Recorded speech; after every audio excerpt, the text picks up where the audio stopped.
Part 1. It's interesting how, if you take a classical tale and delve into its depths, peeling back the layers of embellishments and half-truths, you can often uncover the seeds from which the tale sprouted. These seeds, when examined, are often far darker and more complex than the sanitized stories passed down through the generations. The Pied Piper is no exception. What started as a whimsical fable to warn against broken promises hides a story that is far more unsettling.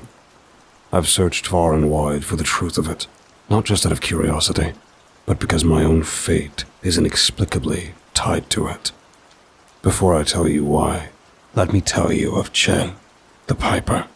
The Pied part came later. Long ago, there lived a boy named Chel in a small coastal village nestled at the edge of dark and ancient woods. He was the kind of boy who could disappear into the forest and return days later with berries, fish, and stories of strange, haunting songs carried on the wind. A dreamer, a wanderer, but one who loved fiercely. At 16, his world shattered when raiders came upon his village like a tempest. Fires roared into the night, screams of dying cut through the air, and by morning, Chel stood alone among the ashes. Everyone he had loved, his parents, Chel vowed revenge, not just against the raiders, but against their leader, a man whose name was feared across the lands, Black-Eyed Fok. Fok wasn't just a raider, he was a monster in human form. A man who seemed to thrive on cruelty for its own sake. But Chel knew he could never face Fok in open combat. So, over weeks and months, he tracked Fok to his distant stronghold. By the time he arrived, his heart was a cold, hard thing. Fok had a family, a wife, 2 children. Chel believed if he could take them from Fok, he could make them feel the same searing agony that burned in his own soul. But Fok's family wasn't what Chel expected. His wife was no willing accomplice to his brutality. She had been taken from her own village years before and bore Fok's children under duress. The children, far from being the offspring of a tyrant, were gentle, wide-eyed innocents. None of this mattered to Chel in that moment. The rage blinded him. He set their home ablaze and ensured that no one escaped.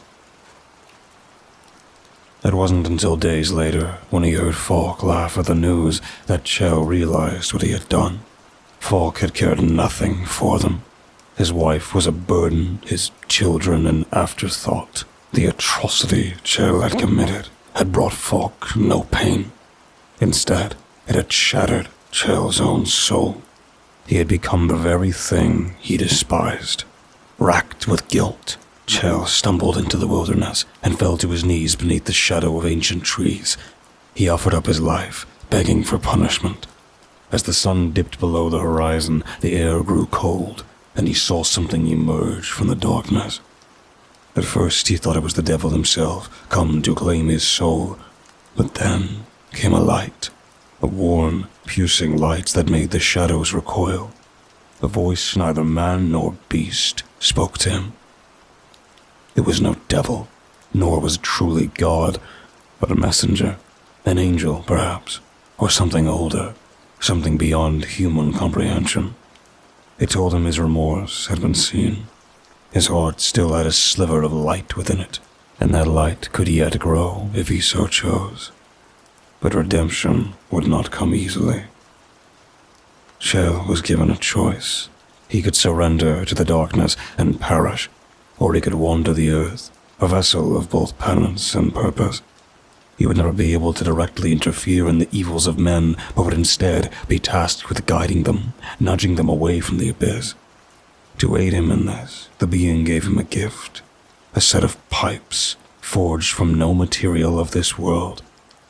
The pipes carried melodies that could soothe the tormented, strike fear into the wicked, and bend the wills of those caught in the gray space between.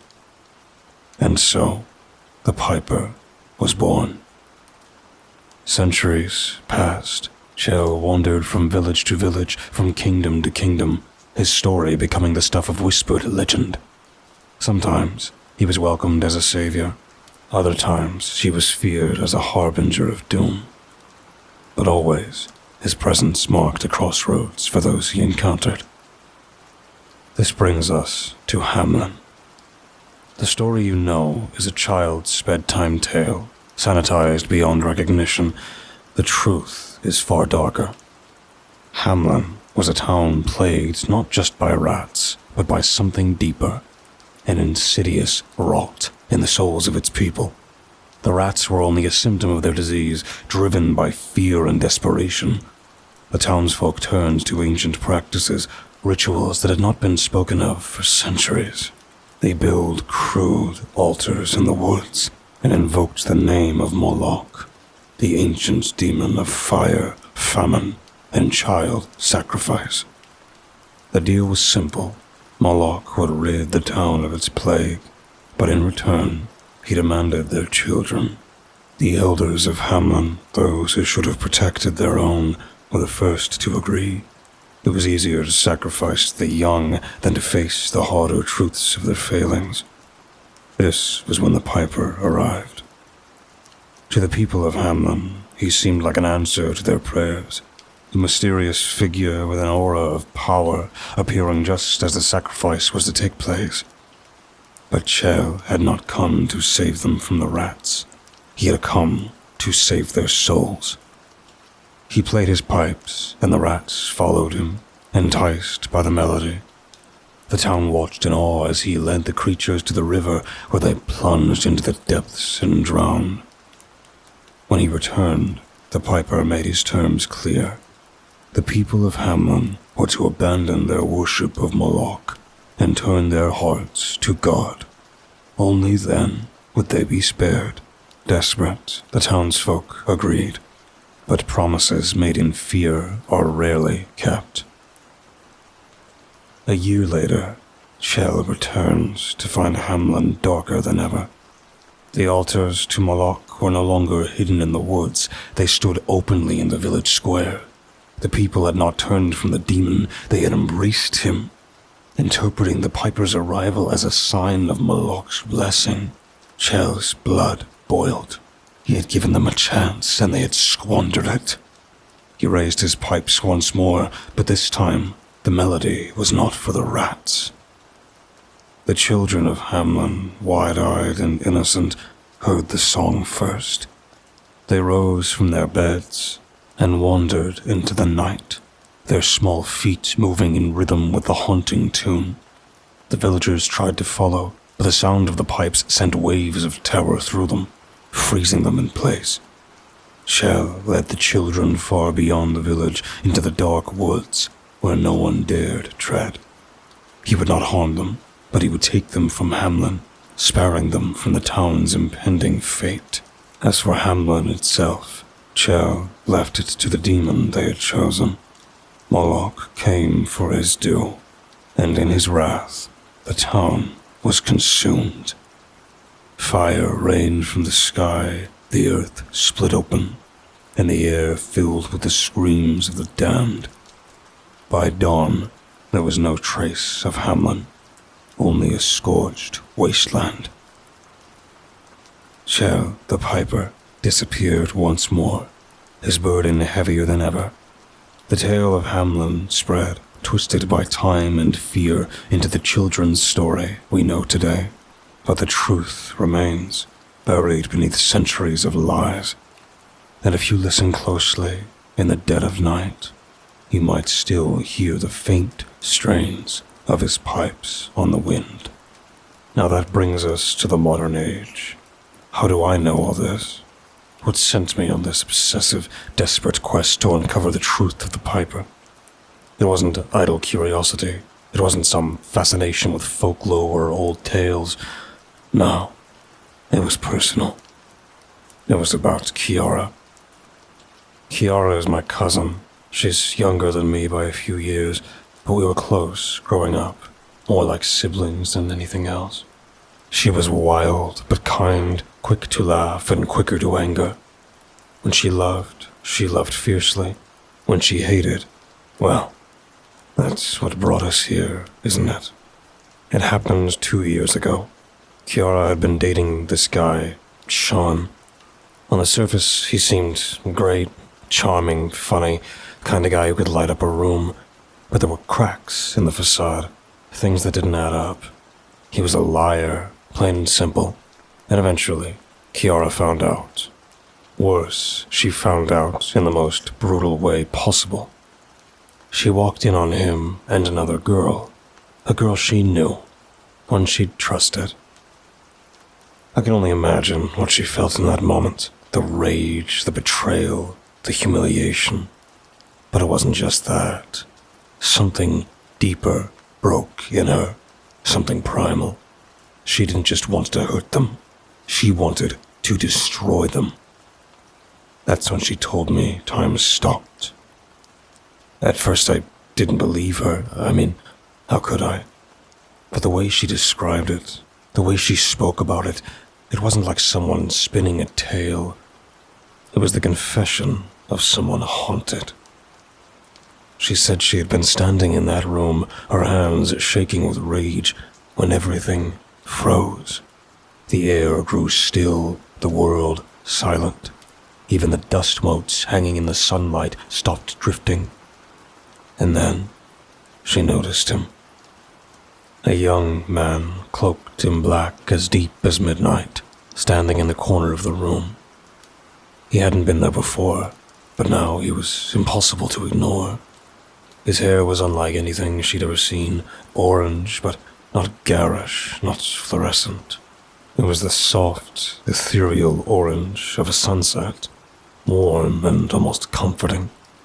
But his eyes were what struck her most. They were pure black, yet not empty. Tiny stars glimmered within them, like a window into someone's infinite cosmic void. And then there was the sound. He was holding pipes, small, simple, carved from something that looked almost organic, like bone or ivory. When he brought them to his lips, the melody that spilled forth was unlike anything she'd ever heard. It wasn't music in the way we think of it. It was emotion given sound. Something that bypassed the ears and burrowed straight into the soul. She said the sound wasn't judgmental. It wasn't condemning her for what she was about to do. Instead, it was calm, even gentle. And when he spoke, his voice carried the same tone. He didn't tell her to stop. He didn't order her to see reason. Instead, he simply talked to her, laid out the truth of what she was about to do with a kind of painful frankness. He spoke about what would come after, not just the consequences, but the stain it would leave on her soul.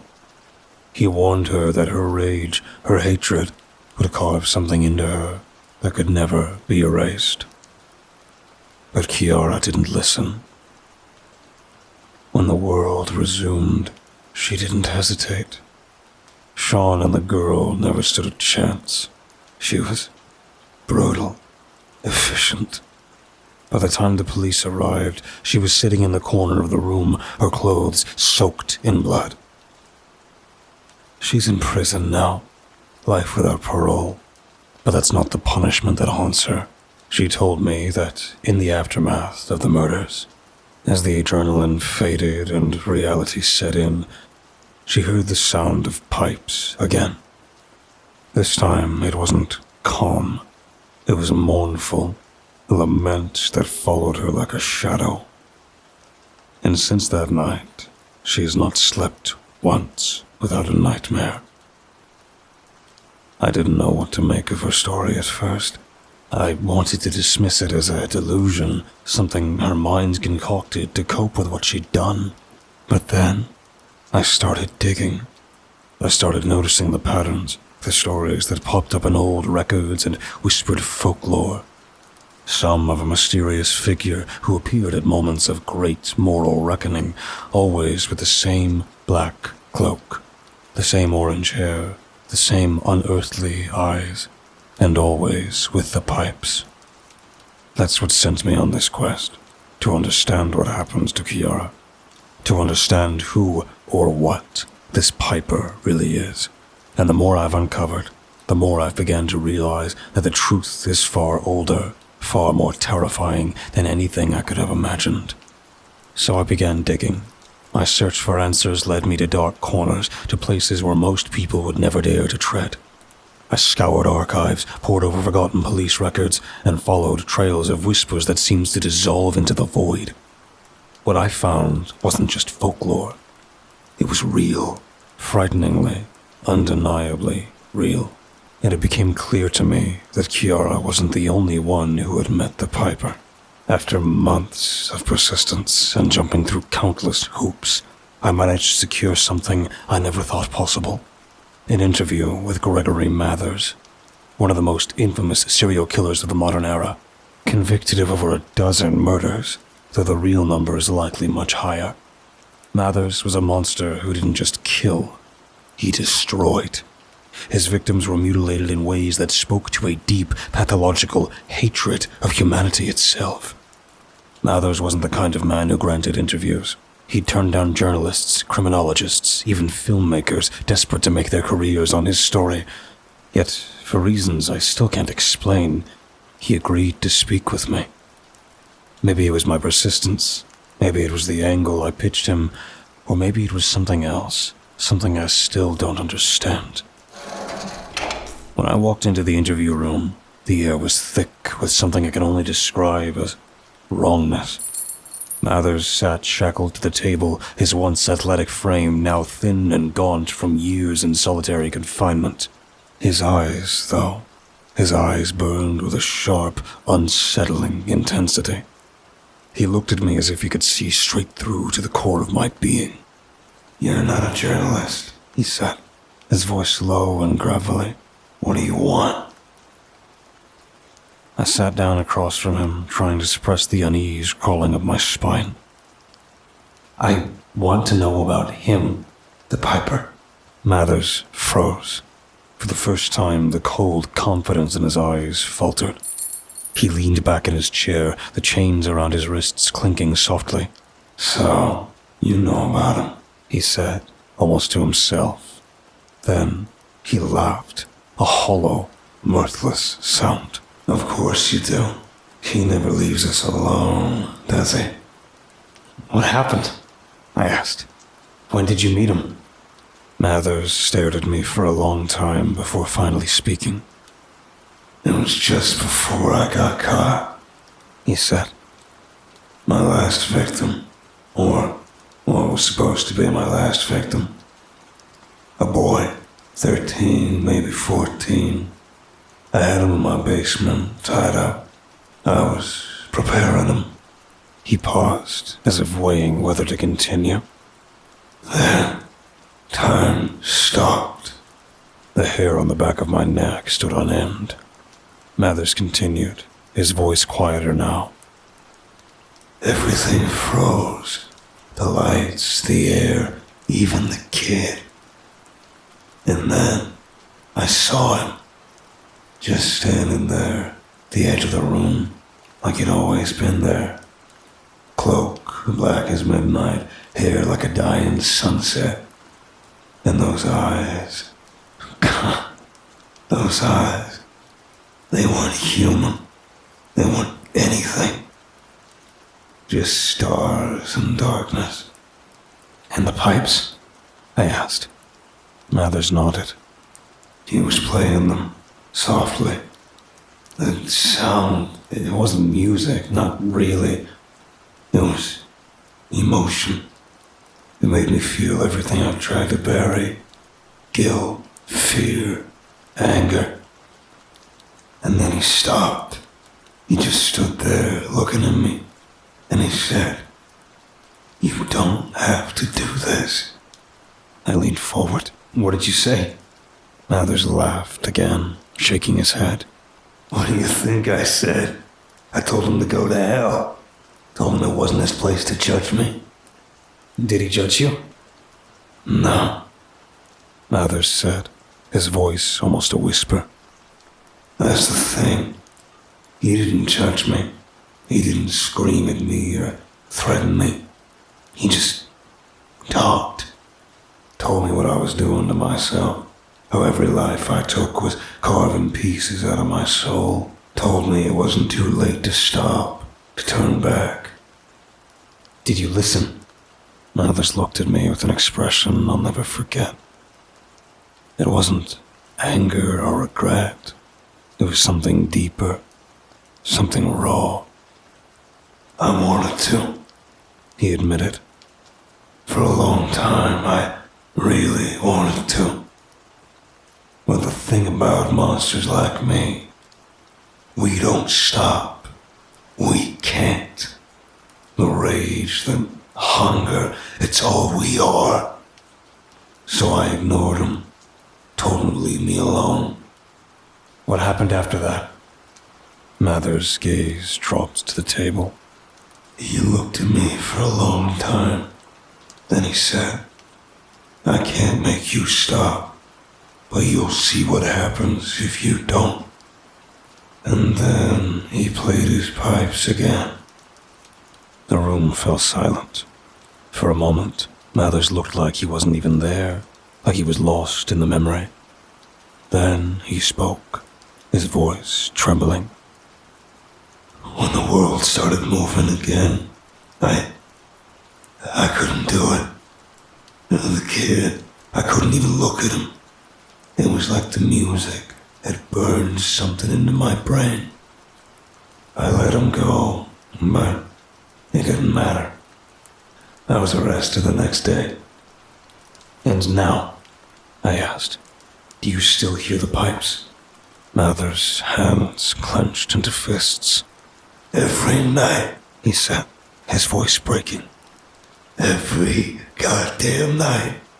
I hear him in my dreams, pulling me back to what I've done. I see every face, feel every scream. He warned me. He tried to stop me, and I didn't listen. And now I'll never escape him. I left the prison that day with more questions than answers. The piper had come to Mathers, just as he had come to Kiara. He had tried to reason with them, to guide them away from the edge, and when they didn't listen, he didn't punish them. He let them punish themselves. But the consequences were always the same. The piper doesn't just haunt the wicked, he leaves them to be consumed by the weight of their own darkness, and in the end, that might be the most terrifying punishment of all. My obsession with the piper consumed me. Days bled into nights as I scoured the internet, chasing faint whispers and fragments of forgotten lore. I read forums, obscure websites, and even conspiracy theory threads, anything that could offer me the slightest lead. It was on one of these late-night rabbit holes that I stumbled upon a blog post buried in the depths of the internet. The kind of page you'd swear would vanish the moment you refreshed. The post was written by someone named Evan Reed, and it was titled, The Piper, A Second Chance I Didn't Deserve. Evan's writing wasn't polished, but it was heartfelt. He described an experience eerily similar to Kiara's. There was no time freeze in his story, but there was a man, cloaked with orange hair and those impossible star-filled eyes. Evan had met the piper on a dark night when he was on the verge of doing something unspeakable. The post was vague on the details of his crime, but I could read between the lines. He'd planned to kill someone. The piper had stopped him, talked him down, and then, as Evan fled the scene, a bus had struck him. By all accounts, Evan should have died that night. Instead, he woke up in the hospital with only a few broken bones and a newfound resolve to change his life. Evan believed the piper had brought him back, not just to spare him, but to give him a second chance to be better. What stood out to me the most wasn't just the story. It was the ending. Evan wrote that whenever he did something that truly made him proud, he would hear the faint sound of pipes on the wind, and every time he did, good fortune followed. The post ended with an email address for anyone who wanted to talk. I hesitated. Reaching out felt dangerous, like I was teetering on the edge of something I couldn't pull back from. But I couldn't stop myself. I needed to know if Evan's story was real. Evan agreed to meet me. He wasn't at all what I expected. He was in his late 30s, clean-shaven, with kind eyes and a warm smile. He looked like the sort of man you'd see coaching Little League or working the grill at a neighborhood barbecue. But there was something in his posture, a slight hesitation in the way he moved, that hinted at a darker past. We met at a quiet coffee shop, and after exchanging pleasantries, I cut straight to the point. "Tell me about the Piper," I said.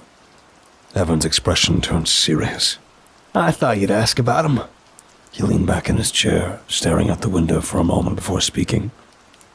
"I was about 10 years old, and I was not a good person.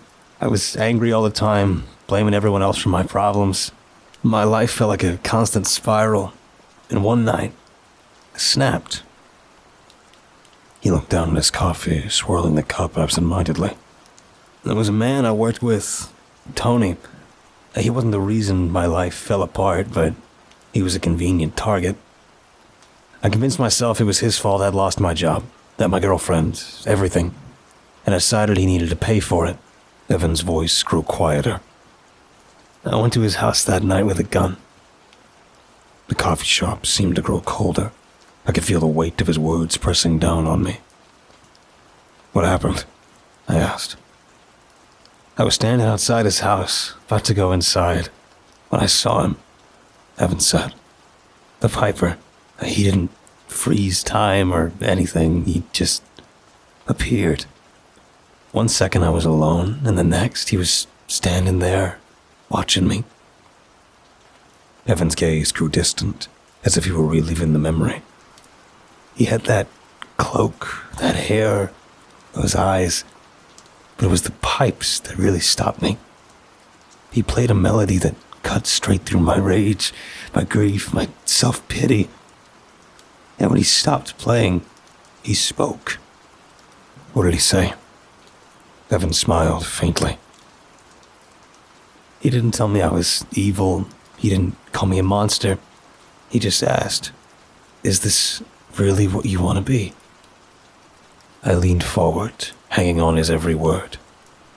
"He talked to me for what felt like hours," Evan continued, "about the man I was and the man I could be.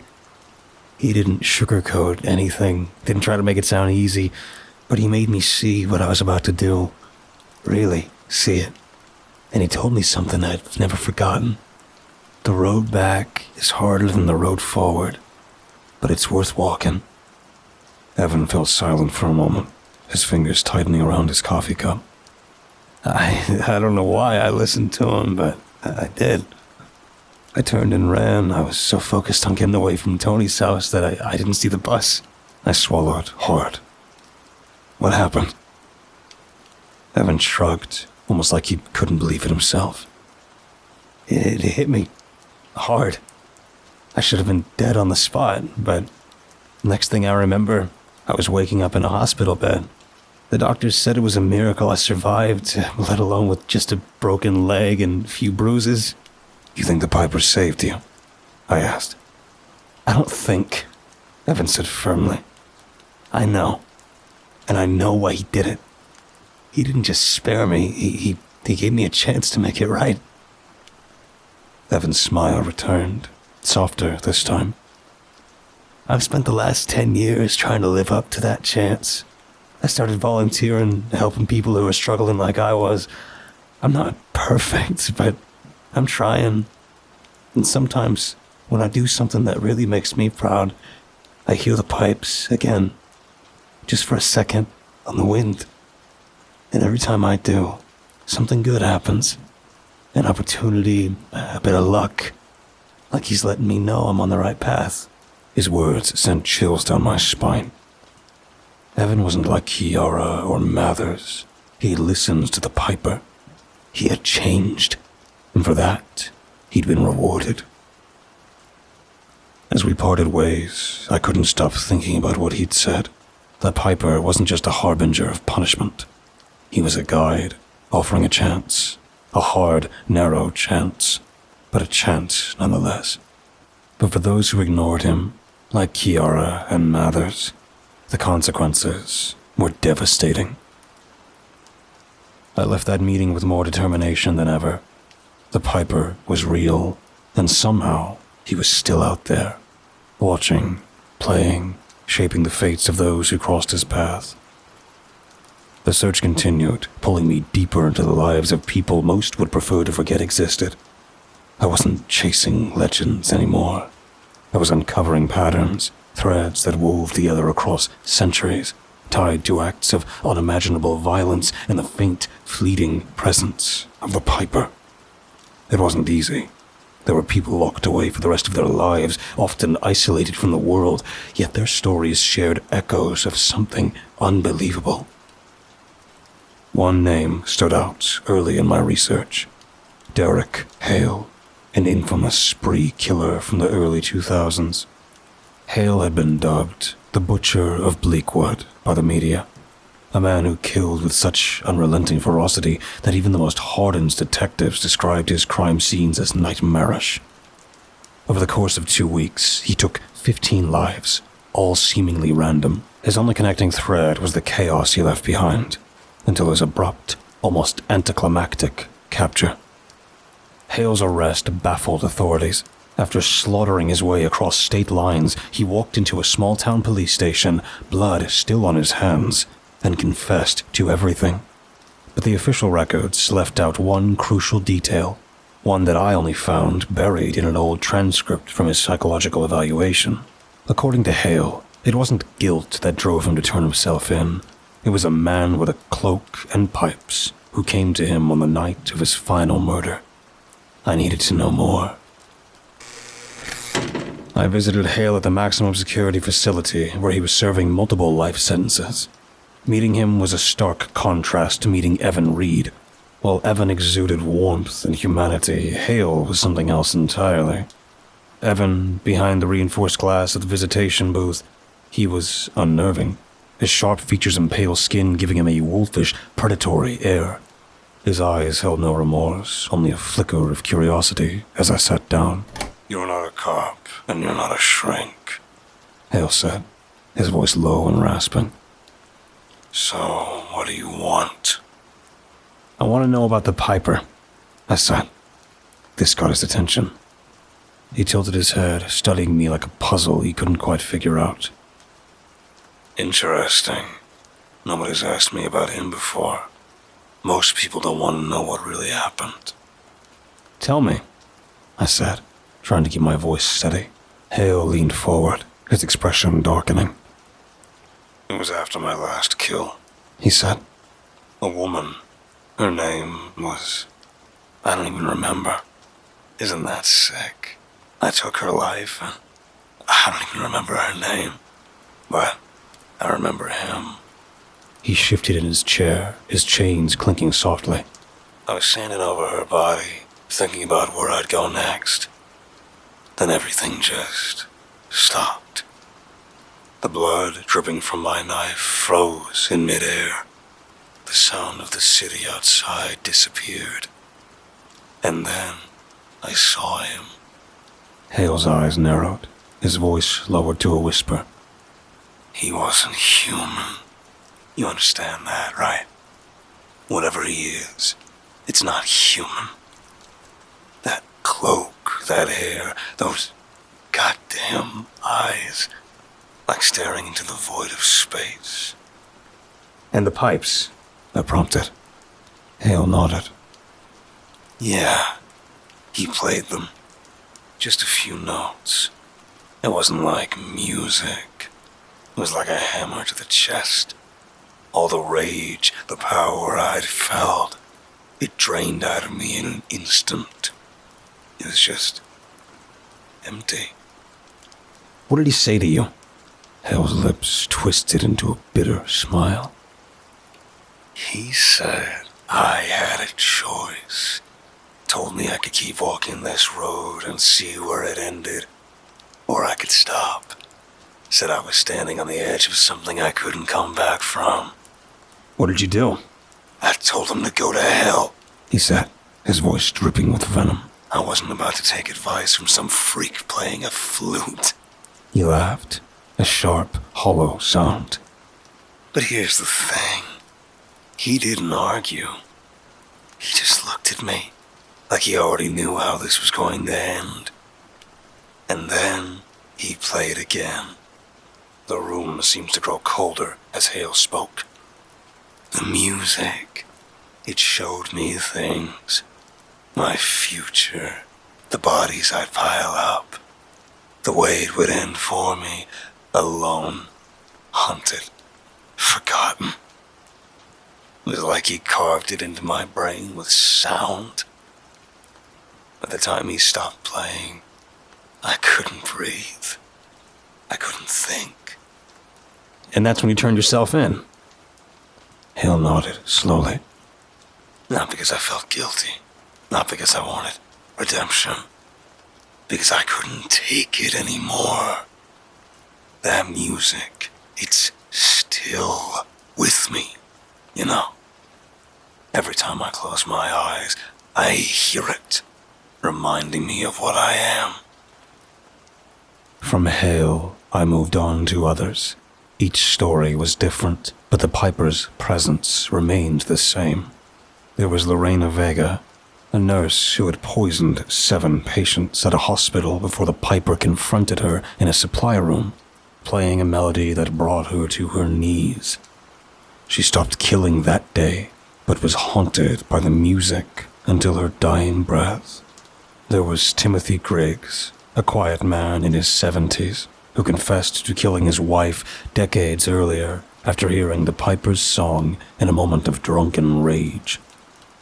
Griggs had spent the rest of his life trying to atone, but he claims that the Piper's presence followed him, subtly nudging him toward paths of kindness and selflessness. And then there was Maura Henson, a former cult leader who had planned a mass suicide. She described the Piper as both a savior and a tormentor, his music forcing her to confront every life she would have destroyed. She disbanded the cult the very next day, but spent the rest of her life in self-imposed isolation, terrified that she would never escape the Piper's gaze. The more stories I uncovered, the more the Piper's presence grew in my mind. He wasn't just a figure of myth or folklore. He was something larger, something ancient. He didn't force people to change. He showed them the truth of who they were and left the choice to them. But for those who ignored him, the consequences were undeniable. The music didn't punish them. It revealed the punishment they carried within themselves. The Piper was a mirror, reflecting the darkest parts of the soul and leaving them to face the weight of their own actions. And I couldn't help but wonder, was he watching me too? The Piper had become my life. At first, I convinced myself this was just research, a way to piece together what happens to Kiara and maybe help her find some kind of peace. But the deeper I dug, the more I realized that this wasn't just about her. It was about something much larger, something ancient and incomprehensible, moving quietly through the shadows of human history. I began to piece together the Piper's past from the fragments left behind, testimonies, obscure accounts, even scraps of forgotten literature. It wasn't easy. Most of what I found was buried in records that had been mislabeled, misplaced, or intentionally hidden. But slowly, a picture began to emerge. There was a 15th century trial transcript from Germany. The accused, a woman named Leslie Brandt, was burned at the stake for witchcraft. Her crime: she had claimed to have met a figure she described as der Sternenblicker, the stargazer. The description was unmistakable. Black eyes filled with starlight, a sunset hue in his hair. She said he had come to her during a moment of despair, where she was considering poisoning the family that had accused her of sorcery. According to her testimony, the stargazer had played his pipes and shown her the weight of her actions. She had changed her mind, but had confessed her thoughts in a moment of guilt, only for the family to turn her over to the authorities. Then there was the journal of a French priest, Father Moloch, who lived during the 18th century. His writing was filled with doubts about his faith, but one entry stood out. He described a meeting with a cloaked figure who played a haunting melody on pipes. The figure had spoken to him about the nature of forgiveness and justice, urging him to rethink his role as an inquisitor. Father Moloch had resigned from his position soon after and dedicated the rest of his life to caring for the sick and destitute. Another account came from a dusty book I found in a university library, one that had long since been removed from circulation. It was a collection of old Appalachian folk tales, including a story about the Wanderer of the Hollow Hills. The Wanderer, according to the story, would appear to those standing at the edge of a terrible decision. His pipes could freeze time, and his voice carried the weight of truth. As I pieced together these stories, one thing became clear. The piper wasn't a legend confined to Hamelin or even Europe. His presence stretched across centuries, cultures, and continents, always appearing at moments of moral reckoning. He was an enigma, a paradox, part redeemer, part tormentor.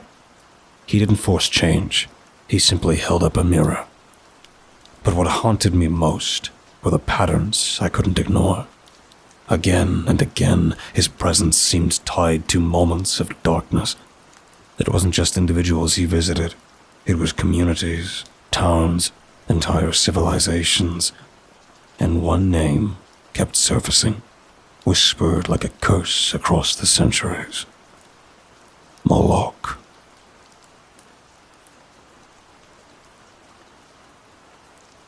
Part 2. Moloch, the ancient god of child sacrifice. His name has been etched into history as a symbol of humanity's most twisted impulses. A piper had been there in Hamelin, trying to turn the townsfolk away from Moloch. He had failed, and now I couldn't shake the feeling that his struggle against that darkness wasn't over. The breakthrough came late one night as I scrolled through forums and subreddits I would never admit to visiting. Hidden among threads about conspiracy theories and obscure occult practices was a post that made my heart stop. It was a blurry photo of a flyer, one that looked hastily made and poorly printed. The text read, "The flame of Moloch burns eternal. Join us and see the truth." It listed a date, a time, and a location. A rundown warehouse in a forgotten corner of the city. I knew it was a risk, but I couldn't ignore it. If this cult truly worshipped Moloch, then there was a chance, however slim, that the piper might appear. He had always opposed Moloch, always intervened when the god's influence grew too strong. If I could witness that confrontation, maybe I could finally understand him. I spent the next few days preparing, though I wasn't sure for what. I bought an old coat and scuffed up some boots to look inconspicuous. I even created a fake backstory in case anyone asked questions. But as the day approached, my confidence wavered. What was I really getting myself into? The warehouse was exactly what I expected. Cold, decrepit, and reeking of mildew. A dozen or so people were gathered inside, their faces obscured by hoods or masks. At the front of the room was a makeshift altar, adorned with crude carvings of fire and horns. The air was thick with tension, the kinds that made my stomach churn. No one spoke to me as I slipped inside and found a spot near the back. A man stepped forward, his voice booming as he welcomed us to the gathering. He spoke in vague, dramatic terms about awakening the ancient flame and shedding the chains of mortality. It was theatrical, almost laughable, until he began talking about a sacrifice. I froze. The words hit me like a punch to the gut. This wasn't just empty rhetoric. They were planning something real, something horrifying. I waited, my pulse racing, hoping, praying that the Piper would appear. This had to be the kind of moment that would draw him out, right? But as the ceremony continued, there was no sign of him. No pipes, no cloaked figure, nothing. And then it hit me. The Piper wasn't coming. He didn't respond to calls. He responded to choices. The realization left me cold. I was in over my head, standing among people who were willing to commit unspeakable acts, and I had no idea what to do. The Piper wouldn't save me. If I wanted to stop this, I would have to act on my own. But I didn't stop them. I told myself I was outnumbered, that intervening would only draw attention to myself and put me in danger. But deep down, I knew the truth. I was paralyzed.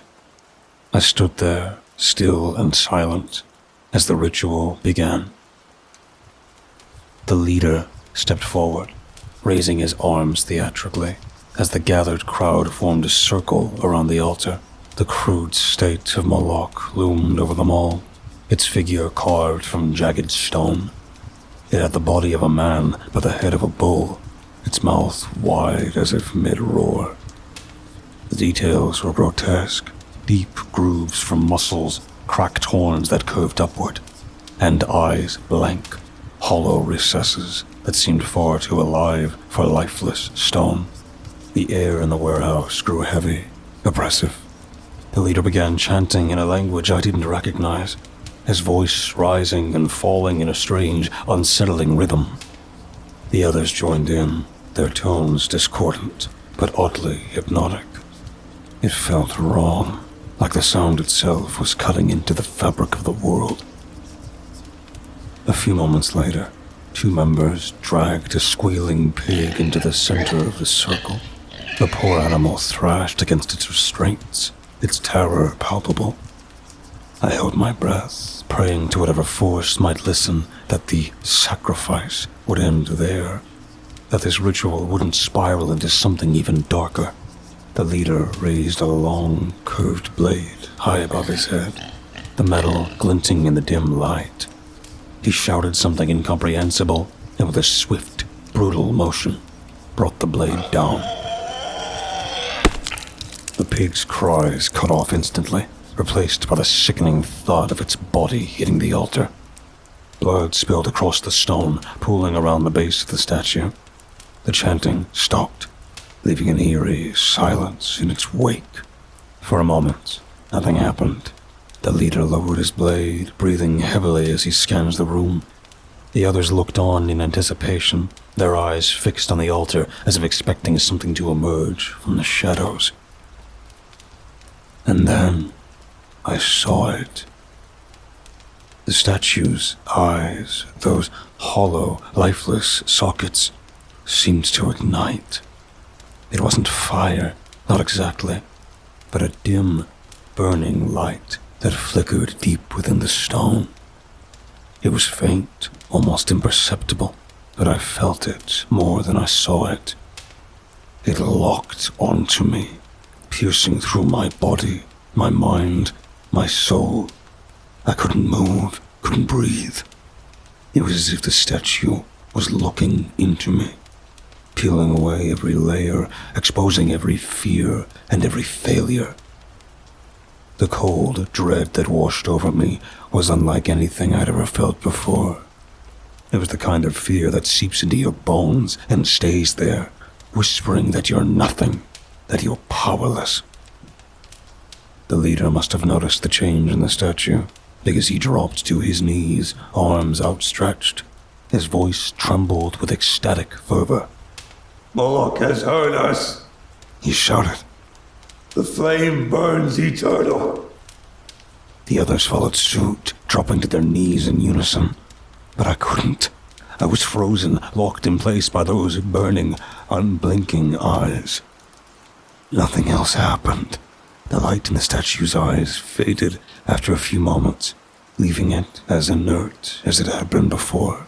The leader, clearly disappointed, but masking it with grandiose proclamations, declared the ritual a success. The crowd murmured their agreement, though I could hear the uncertainty in their voices. As they dispersed, I stayed behind, unable to shake the feeling that the statue was still watching me, even as its eyes returned to lifeless stone. That night, I couldn't sleep. The image of the statue haunted me. Its hollow gaze burned into my memory, and the cold dread, the sense that something far beyond my understanding had been present in that warehouse, clung to me like a shadow. Nothing had happened. No supernatural event, no divine retribution, no Piper. But the fear gnawed at me all the same. The Piper might not have shown himself, but I felt certain of one thing. Whatever had been summoned, or almost summoned, was real. And it was watching. That night in my apartment was the longest night of my life. It began with the silence, the kind that isn't really silence, but the absence of anything familiar. No hum of the refrigerator, no distant chatter from the neighbors. Even the city outside my window seems to hold its breath. The world felt still, wrong, like the space between heartbeats. I told myself I was imagining things, that my nerves were shot after the ritual, that the oppressive air in the warehouse had gotten to me. But no matter how many times I turned the TV on, turned it off, paced the room, or stared at my phone, the silence crept back in, stretching thinner and thinner, like something waiting to snap. The shadows were different, too. I noticed it first in the corners of the room, where the light from my lamps should have cut through the dark. Instead, it seemed to pool there, deep and impenetrable, as if it wasn't just the absence of light, but the presence of something else. My apartment, my sanctuary, felt foreign. Every sound was magnified. The creak of the old radiator rattled through the room like a gunshot. A loose floorboard groaned under my step, and I froze, heart hammering as if something might groan back. Even my own breathing felt too loud, echoing in my chest like a drumbeat. I couldn't sit still. I tried to work, flipping through my notes and transcripts, but the words swam on the page. I tried to distract myself with a movie, but every flicker of movement in my peripheral vision sent my pulse racing. Was that shadow always there? Did I just see something shift? I checked the locks 3 times. On the front door, the windows, even the bathroom. I turned the lights on in every room, then turned them off again when the brightness felt too exposed, too vulnerable. Nothing felt safe. And then there was the statue. It wasn't here, of course, not physically, but I couldn't stop seeing it in my mind. The jagged stone, the grotesque horns, and those eyes. God, those eyes. I could still feel their gaze crawling over me, cold and unrelenting, like I'd been marked. I turned the radio on to drown out the silence, letting the static wash over me like a shield, but that only made it worse. The hiss of white noise filled the apartment, twisting into strange patterns, rising and falling like distant whispers. I leaned closer, straining to make sense of it, only to realize I didn't want to know what it was saying. Midnight came and went. The shadows seemed to grow darker, pressing closer, filling the spaces where the light didn't quite reach. I felt stupid, paranoid, but I couldn't shake the feeling that I wasn't alone. I kept glancing over my shoulder, expecting something. A figure, a sound, a flicker of movement. But there was nothing. Just the silence and the shadows stretching endlessly. By 2 a.m., I'd given up trying to sleep. My bed felt too small, too exposed, like a stage in the middle of a vast, empty room. I sat on the couch instead, staring at the blank TV screen. I could see my reflection in the dark glass, pale, wide-eyed, disheveled. Behind me, the room stretched out in warped shadows, the edges of the reflection curling into something unrecognizable. A knock at the door would have been a relief, A creak of the floorboards, a voice, anything would have been better than the oppressive nothingness pressing in on all sides. But nothing came. The hours dragged on, every second slower than the last. By the time the first grey light of dawn filtered through the blinds, I felt hollowed out, like the night had scooped something vital out of me and left a shell in its place. Nothing had happened, nothing overt, nothing concrete. But that was almost worse, because whatever was out there, whatever I had glimpsed in that warehouse, didn't need to step into the light. It didn't need to show itself. It was already here, in the air, in the silence, in the cold, crawling dread that still clung to me like a second skin. I wasn't alone. I didn't know how I knew, but I did. Something was watching, waiting, patient. And as the first rays of sunlight crept into the room, I wasn't sure it was relief or resignation that finally made me close my eyes. The days that followed the ritual were hell. I couldn't shake the feeling of the statue's eyes burning into me. Couldn't shake the crushing weight of dread that had settled deep in my chest. It clung to me, followed me everywhere, through the streets, to the coffee shop, even in the shower. I couldn't sleep, not even for a moment. Every time I closed my eyes, I saw the jagged stone, the horns, and the faint, flickering light in its eyes. I threw myself into research, desperate for answers. I started reading everything I could find about Moloch.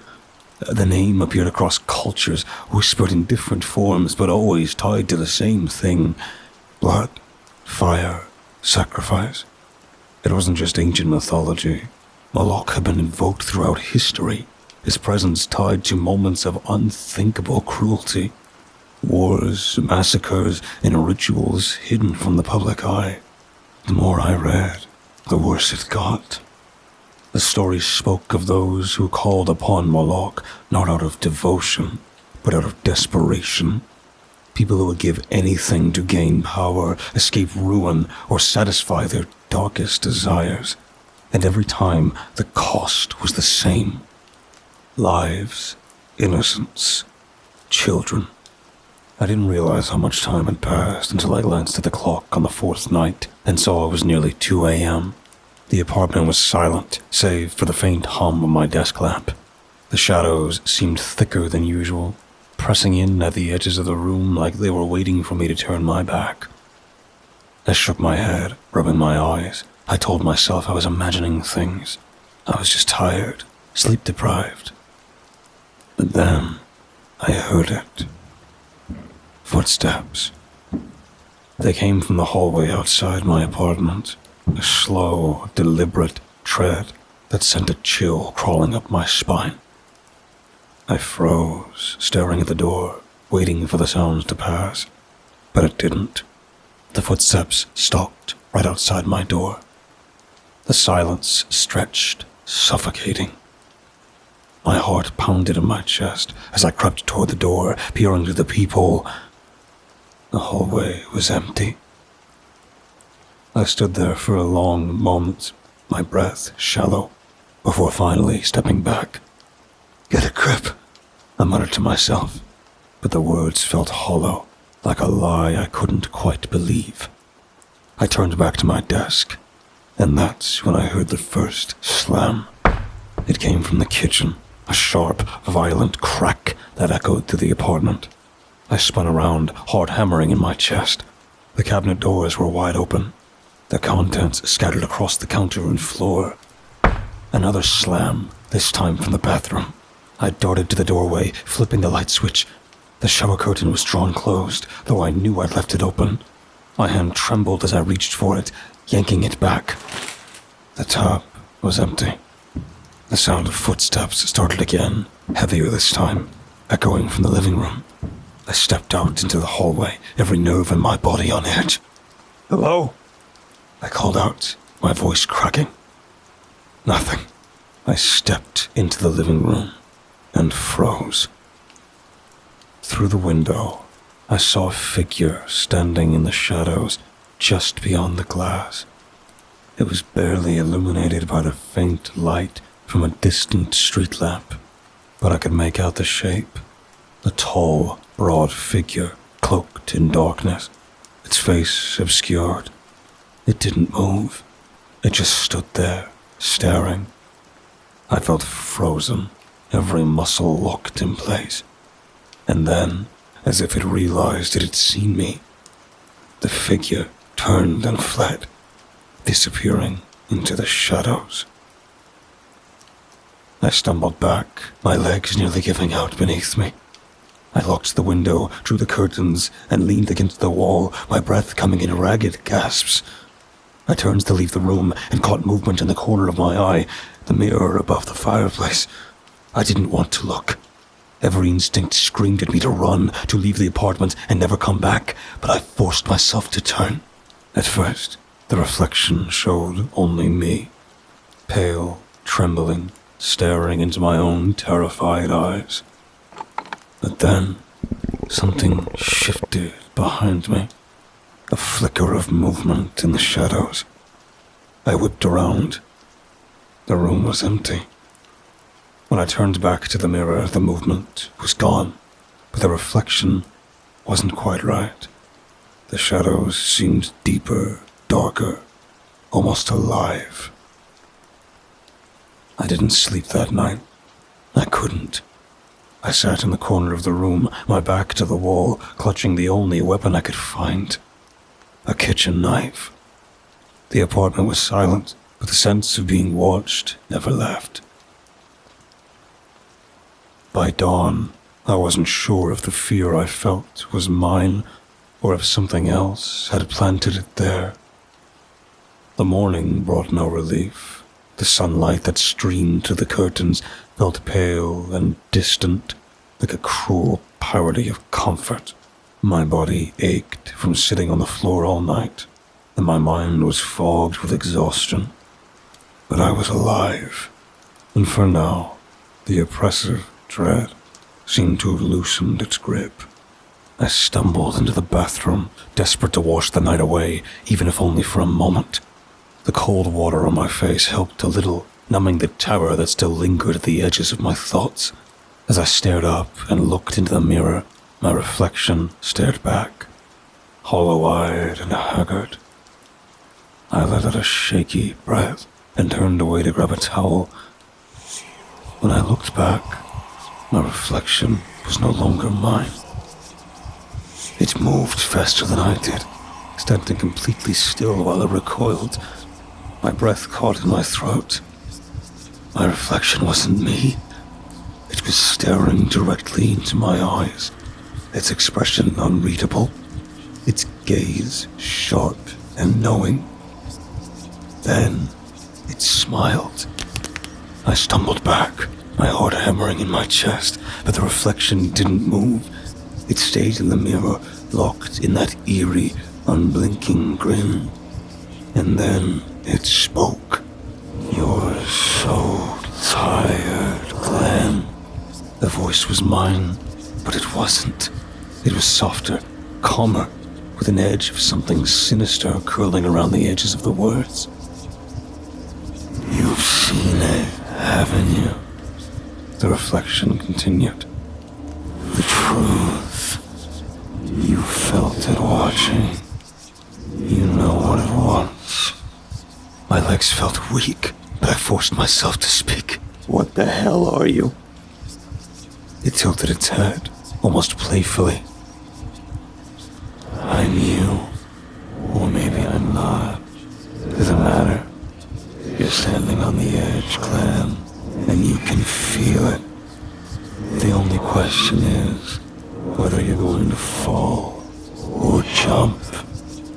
"Leave me alone," I whispered, gripping the edge of the sink so tightly my knuckles turned white. "Leave you alone?" The reflection chuckled, a dry, hollow sound. "That's not how this works. You opened the door, Glenn. You saw the eyes. It saw you."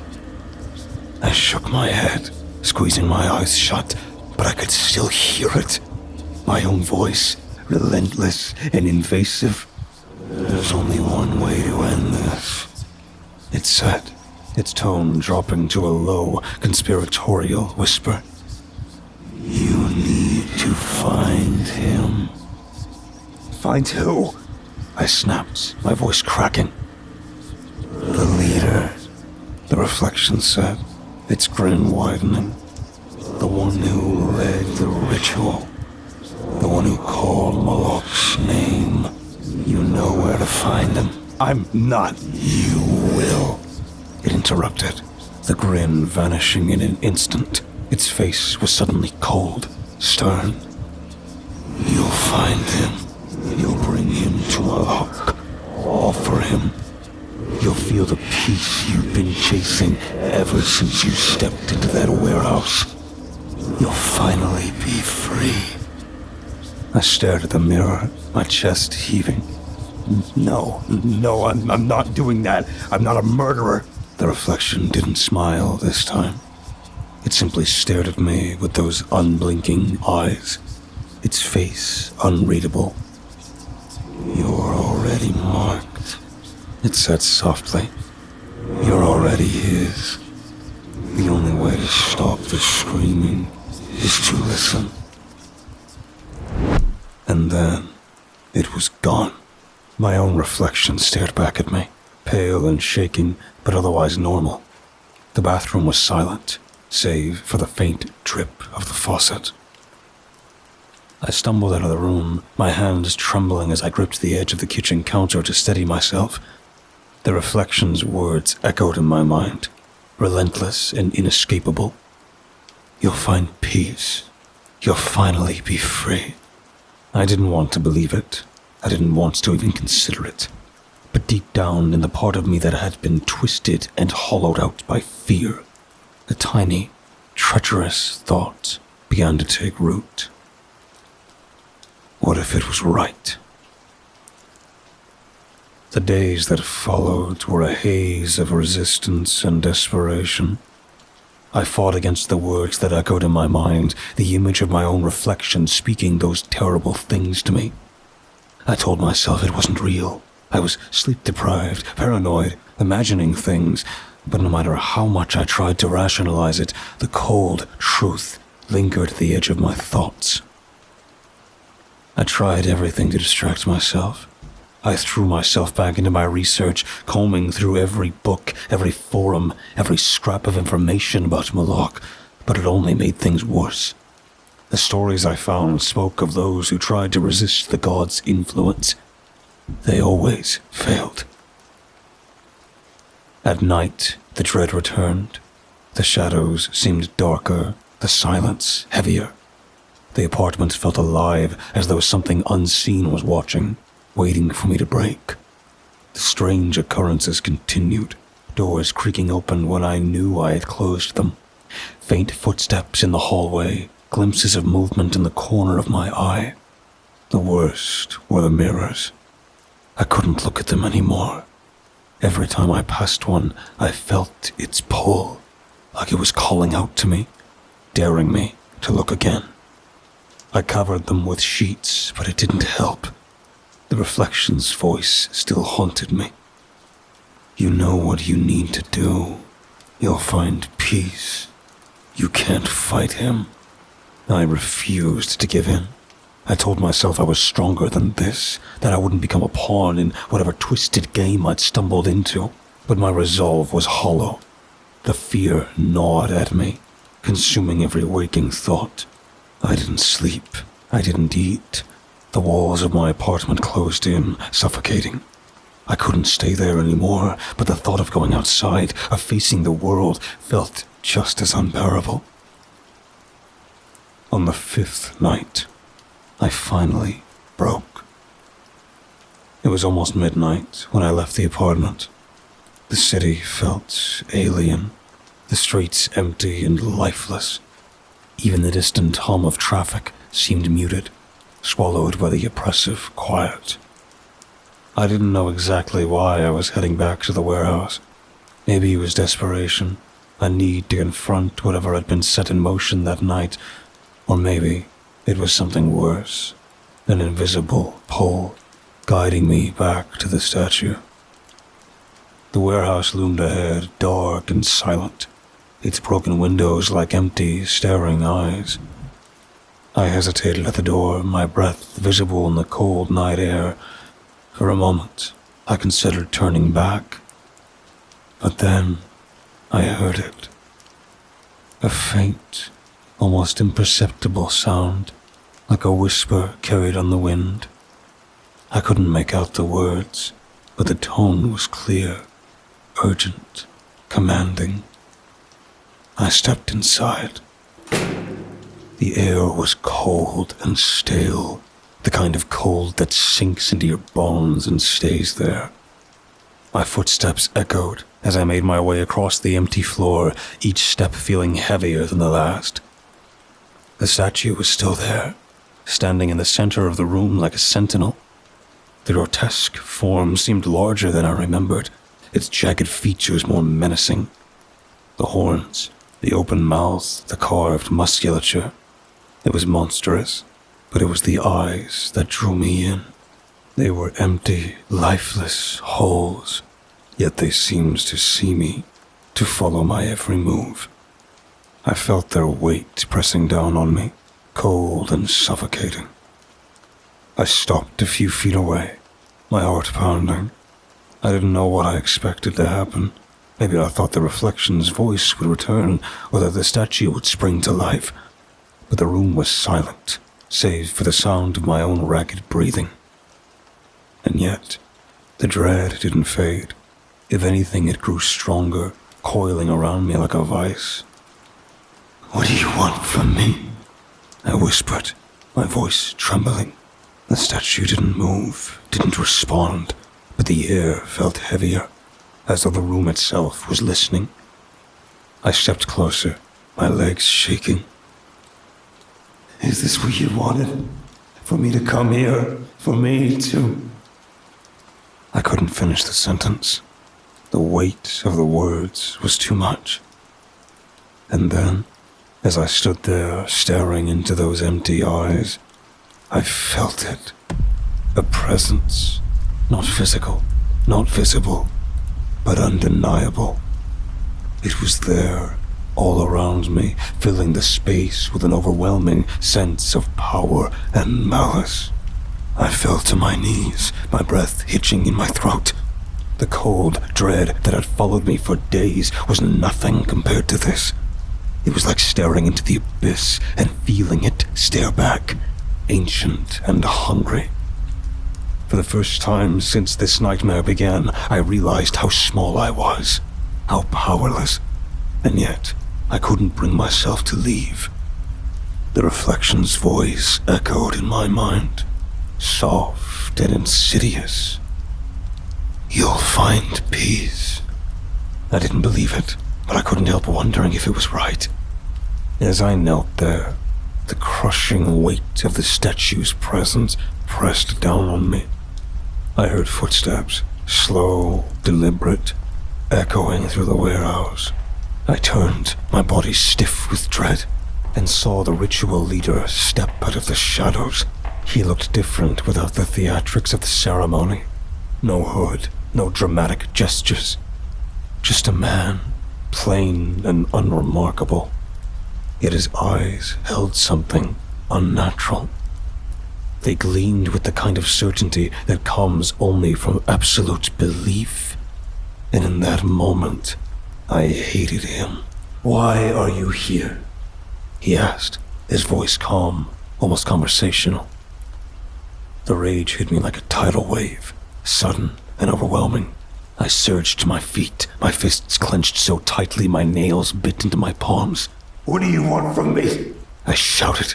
My voice echoed off the walls, wild and raw. "What the hell did you summon that night? What is this thing that's been watching me, haunting me?" He didn't flinch. If anything, he seemed amused. His lips curled into a faint smile. "You felt it, didn't you? His gaze, his power." He stepped closer, his presence suffocating. Moloch sees you now. You've been touched by him. There's no turning back. Shut up! I snapped, my voice cracking. You don't know what you're talking about. You think this is some kind of gift. It's not. It's a curse. And yet you come here, he said, his tone maddeningly calm. Why? Because you know what you need to do. You've seen the truth. You've heard it, haven't you? A little whisper in your mind telling you the way out. He knew. Somehow he knew about the reflection, about the voice. My fists trembled, and I wanted to hit him, to wipe that smug look off his face. But I couldn't move. You think you're special, he continued, circling me like a predator. You think you can defy him? You're nothing, Glenn. Just another pawn in the grand design. The only choice you have is how you'll play your part. Will you stand in defiance and be broken? Or will you submit and find peace? I couldn't take it anymore. How do you know my name? I didn't ask for this, I roared. I don't care about your God, your rituals, your twisted faith. I just want my life back. The tension in the room was unbearable, suffocating. My chest heaved, my vision blurred with tears of frustration and exhaustion, and in that moment, I did something I hadn't done in years. I prayed. I prayed for the Piper. I begged, silently and desperately, for him to appear, to play his pipes, to save me from this nightmare. I prayed for the haunting weight of my chest to lift, for the unrelenting eyes to look away, for this man, this monster, to be silenced. But he never came. The warehouse remained silent. The only sounds the leader's steady breathing and my own ragged gasps. The realization hit me like a punch to the gut. No one was coming to save me. The leader saw the defeat in my eyes and stepped closer, his voice softening into something almost gentle. You can end this, Glenn. You don't have to keep suffering. All it takes is one act, one offering. You know who I am. You know what needs to be done. Moloch will accept it, and you'll finally be free. I stared at him, my mind racing. It would be so easy. One moment of violence, and it would all be over. The haunting, the fear, the suffocating dread, it would stop. I took a step forward, my fists trembling at my sides. The leader didn't move, didn't resist. He just stood there, his expression serene, as though he had already won. But then, at the breaking point, something inside me shifted. I thought of Kiara, of the weight she carried every day for the lives she'd taken. I thought of Evan Reed, of the way the Piper had changed his path, not by force, but by showing him the cost of his choices. I thought of every story I'd uncovered about those who had been given the chance to turn away from the darkness, and those who hadn't. And I thought of myself. I knew what this choice would mean. If I gave in, I might find peace, but it wouldn't be real. It would be built on blood, on a piece of myself that I would never get back. No, I said, my voice barely above a whisper. The leader frowned. What? I took a step back, then another, shaking my head. No, I'm not doing this. I'm not like you. I won't be like you. You're throwing away your only chance, he said, his voice hardening. You'll suffer for the rest of your life. You'll never be free. Maybe, I said, my voice steadier now. But at least I'll still have my soul. I turned and walked away, Surprisingly, he allowed me to leave. As I reached the door, I heard it. The faintest sound, almost imperceptible, carried on the breeze. The soft, haunting melody of pipes. Just for a moment, the weight in my chest loosened and the shadows didn't feel as heavy. For the first time in days, I felt calm. And then I went home and I slept. Today begins the rest of my life.